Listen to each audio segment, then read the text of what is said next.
2 daqiqa ichida darsingiz uchun kerakli bo'lgan taqdimotni osongina yasay olish usulini o'rgataman. Buning uchun Google ga kiramiz va qidiruvda Gamma appni qidiruvga beramiz.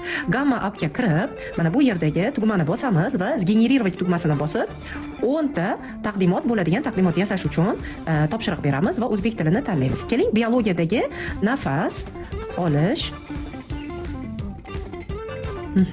olish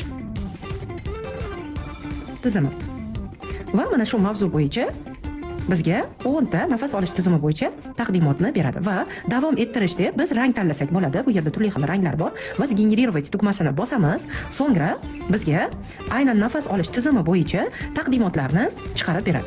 Va chiqib bo'lganidan so'ng e'tibor bering, uchta tugma, yuqoridagi uchta tugmani bosib, ekspertni bosamiz va ekspert PDF deb bosamiz. Va bizga taqdimotni tayyorlab beradi. Mana tayyor taqdimot aynan nafas olish tizimi bo'yicha bizga tayyor taqdimotni tayyorlab berdi. Umid qilaman bu imkoniyatdan foydalanib darslaringizga rang-baranglikni olib kirasiz.